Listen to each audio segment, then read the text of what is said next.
ખ્રિસ્તી સુમાપ શરણ પ્રેમી સલામ. આજે લેન્ટનો 9મો દિવસ અને નિયુક્ત શાસ્ત્ર પાઠ છે.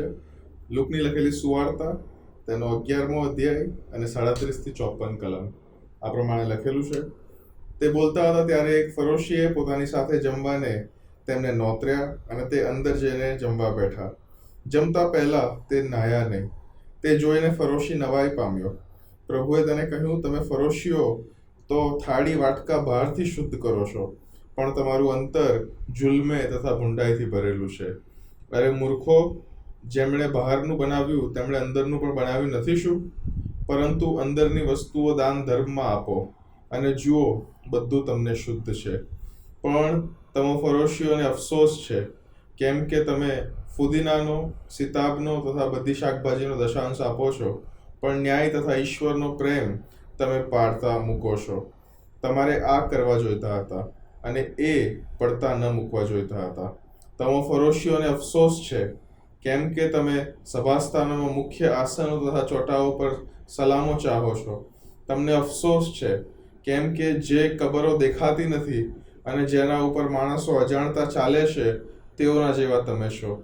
ત્યારે પંડિતો માને એકે તેમને કહ્યું, ઉપદેશક, એમ કહેવાથી તમે અમને પણ મેણા મારો છો? તેમણે કહ્યું, ઓ પંડિતો, તમને પણ અફસોસ છે, કારણ કે તમે માણસો પર એવા બોજા ચડાવો છો કે જે ઊંચકતા મહા મુસીબત પડે છે, અને તમે પોતે તે બોજાઓને તમારી એક આંગળી પણ લગાડતા નથી. તમને અફસોસ છે, કેમ કે પ્રબોધકોને તમારા પૂર્વજોએ મારી નાખ્યા. તેઓની કબરો તમે બાંધો છો. તો તમે સાક્ષી છો અને તમારા પૂર્વજોના કામોને સંમતિ આપો છો, કેમ કે તેઓએ તેમને મારી નાખ્યા હતા, અને તમે તેમની કબરો બાંધો છો.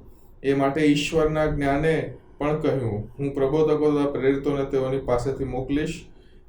પાસે મોકલીશ. તેઓમાંના કેટલાકને તેઓ મારી નાખશે અને સતાવશે, જેથી જગતના આરંભથી બધા પ્રબોધકોના વહેવાડેલા લોહીનો બદલો આ પેઢીના લોકો પાસેથી લેવામાં આવે. હા, હું તમને કહું છું કે હાબેલના લોહીથી તે જખાર્યા, જે હોમવેદી અને પવિત્ર સ્થાનની વચ્ચે માર્યો ગયો હતો, તેના લોહી સુધી એ સર્વનો બદલો આ પેઢીના લોકો પાસેથી લેવામાં આવશે. તમે પંડિતોને અફસોસ છે, કેમ કે તમે જ્ઞાનની ચાવી લઈ લીધી છે, પણ પોતે અંદર બેઠા નથી. અને જેઓ અંદર બેસતા હતા તેઓને તમે અટકાવ્યા છે. તે ત્યાંથી નીકળ્યા તે પછી શાસ્ત્રીઓ તથા ફરોશીઓએ જુનૂનથી તેમની સામે થઈને તેમને ઘણી વાતો વિશે બોલવાને છંછેડવા લાગ્યા. તેમના મોંમાંથી કઈ વાત પકડી લેવા માટે તેઓ ટાંપી રહ્યા. આ પ્રભુનું વચન છે. મને એક વસ્તુ જે રેગ્યુલરલી યાદ આવે છે તે એ છે કે જ્યારે પણ હું જમવા બેસું ત્યારે મારી પત્ની તરત જ મને પૂછે કે શું તે હાથ ધોયા. હવે ખરેખરમાં તો તેણે દાટી આપવી જોઈએ કે તું હાથ કેમ નથી ધોતો, પણ એક પ્રકારનો પ્રેમ કે તે મને પૂછે છે કે શું તે હાથ ધોયા. અહીંયા ગાડી પ્રભુ ઈસુ ખ્રિસ્તને એક ફરોશી વ્યક્તિ, ફેરેસી જેને કહેવાય, એ આમંત્રિત કરે છે. અને ગુજરાતી ભાષામાં તો નાયા શબ્દ લખેલું છે, નાયા. પણ જમતા પહેલા એવું નાહવું નહોતું પડતું. ઇટ વોઝ અ રિચ્યુઅલ ક્લેન્ઝિંગ એટલે પારંપરિક રીતે પોતાના હાથ અને પગ એ ધોવા. અને પ્રભુ ઈસુ ખ્રિસ્ત એ હાથ, પગ અને રિચ્યુઅલ ક્લેન્ઝિંગ જેને કહેવાય છે એ કર્યા વગર ડાયરેક્ટ જમવા બેસી જાય છે. હવે ગંદાથી ખાવું શું તે પાપ છે? ફરોશીઓને માટે છે. ફરોશીઓ કે જેઓ રૂઢિચુસ્ત હતા, કે જેઓ નિયમને અતથી ઇતિ સુધી પાળતા હતા, ફુદીનાનો અને સિતાબનો અને બધાનો પણ તેઓ દશાંશ આપતા હતા. આ કરે, તે કરે, શાબાત પાડે, આ નિયમ, પેલો નિયમ, ફલાણો નિયમ, બધા નિયમોને તેઓ પાડતા હતા. પણ પ્રભુ ઈસુ ખ્રિસ્ત જ્યારે એ રિચ્યુઅલ ક્લેન્ઝિંગ વગર એ ફરોશીના ઘરે જમવા બેસે છે, ત્યારે તેને એ નવાઈ પામે છે. ફરોશીને એમ થાય છે કે આ પ્રભુ ઈસુ ખ્રિસ્ત પોતાને યહૂદી કહે છે, અને આટલી ઇમ્પોર્ટન્ટ વાત, આટલી મહત્વની વાત તે નથી કરી રહ્યો, રિચ્યુઅલ ક્લેન્ઝિંગ વગર જમવા બેસી ગયો. પણ પ્રભુ ઈસુ ખ્રિસ્ત તે જાણે છે, અને તે જાણીને તરત જ એ સામેવાળી વ્યક્તિ એટલે ફરોશીને ઇન શોર્ટ એવું કહેવા માંગે છે કે તું બહારથી તો બધું જ પાડી રહ્યો છે, બધાનું અર્પણ કરી રહ્યો છે, પણ જે અંદર છે એનું અર્પણ કરવાનું રહી ગયું છે. બહારથી તો શું લખ્યું? થાળી વાટકાઓ બહારથી શુદ્ધ કરો છો, પણ તમારું અંતર જુલ્મે અને બુંડાઈથી ભરેલું છે. એ ફરોશીઓને મિરર બતાવે છે પ્રભુ ઈસુ ખ્રિસ્ત, ત્યાં આગળ અરીસો બતાવે છે. પછી કહે છે કે ઓ મૂર્ખો, જેમણે બહારનું બનાવ્યું તેમણે અંદરનું બનાવ્યું નથી?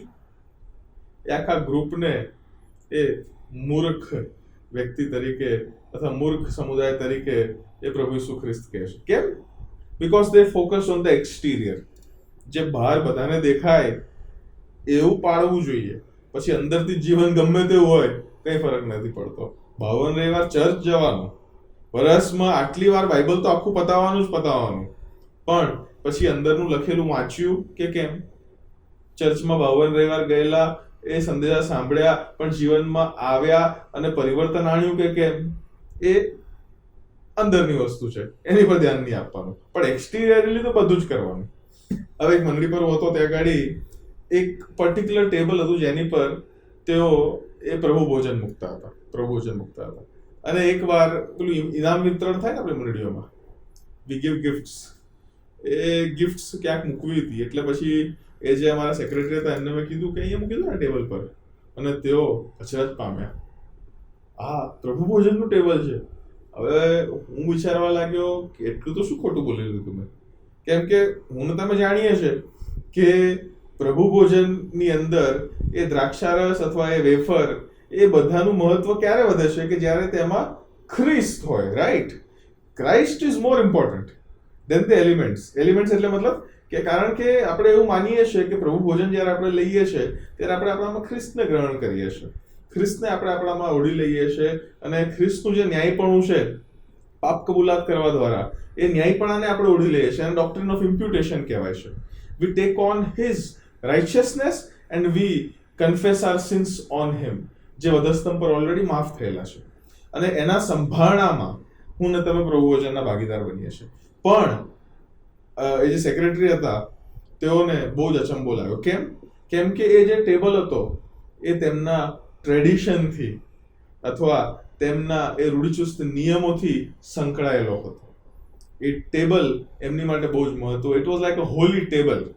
એ પવિત્ર ટેબલ બની ગયું હતું તેમની માટે તે સ્વીકારવું એ બહુ અઘરું બની ગયું તેમની માટે. જ્યારે મેં કીધું કે ગિફ્ટ જે છે એ તમે ટેબલ પર જ મૂકી દો. અને તેવી જ રીતના ફરોશીઓની જો વાત કરીએ, ફરોશીઓ અને પંડિતો, એ બંને ગ્રુપને પ્રભુ ઈસુ ખ્રિસ્ત અહીંયા ગાડી એ એક પ્રકારનો બોધપાઠ શીખવી રહ્યા છે કે તમે બહારથી તો બધું જ કરો છો, but what about the inside? અરે તમે બોલો છો બધું સારું સારું, તમે માફીની વાતો કરો છો, પ્રેમની વાતો કરો છો, શાંતિની વાતો કરો છો, પણ શું તમારા પોતામાં એ છે? What is inside? એ મારે તમારે ઇવેલ્યુએટ કરવું પડ્યું. પ્રભુ ઈસુ ખ્રિસ્ત અહીંયા ગાડી જ્યારે વધસ્તંભ બની જઈ રહ્યા છે, એ યરુશાલેમ તરફ તેઓ યાત્રા કરી રહ્યા છે, ત્યારે આ એક પેરિકોપ જે છે એ બહુ જ અગત્યનો પેરિકોપ છે. કારણ કે એ આજે ક્યાંક ને ક્યાંક ખ્રિસ્તીઓને તેમનું પોતાનું દર્પણ પણ બતાવે છે. આગળ લખેલું છે, પરંતુ અંદરની વસ્તુઓ દાન ધર્મમાં આપો અને જુઓ તમને બધું શુદ્ધ છે. પણ તમો ફરોશીઓને અફસોસ છે. વારંવાર પ્રભુ ઈસુ ખ્રિસ્ત એ અફસોસ એ શબ્દોનો ઉપયોગ કરે છે. ફરોશીઓ અને પંડિતોની જગ્યાએ પોતાનું નામ મૂકીને એકવાર વાંચી જુઓ. જોએલ, તને અફસોસ છે, કેમ કે તું ફુદીનાનો, સિતાબનો, શાકભાજીનો દશાંશ આપે છે, પણ ન્યાય તથા ઈશ્વરના પ્રેમને પડતો મૂકે છે. શું હું તે કરું છું? વિચારજો, સેલ્ફ ઇવેલ્યુએટ. કોઈની તરફ જોવાની જરૂર નથી, કોઈની માટે વિચાર કરવાની જરૂર નથી. પોતાની જાત માટે તમે વિચાર કરો. પછી આગળ પોતાને જ તમે પૂછો કે તું આ કરવા જોઈતા હતા, એટલે કે ઈશ્વરના પ્રેમને અને ઈશ્વરના ન્યાયને તારે પ્રેમ કરવો જોઈતો હતો, એમાં તારે આગળ વધવું જોઈતું હતું, અને એ પડતા મૂકવા નતા જોઈતા. તું જોએલ, તને અફસોસ છે, કેમ કે તું સભાસ્થાનોમાં, મુખ્ય આસનો તથા ચોટાઓમાં સલામ તું ચાહે છે. તને અફસોસ છે, કેમ કે જે કબરો દેખાતી નથી અને જેના પર લોકો પગ મૂકીને ચાલે છે, તે કબરના જેવો તું છે. કેટલો મોટો અરીસો પ્રભુ ઈસુ ખ્રિસ્ત મને તમને બતાવે છે.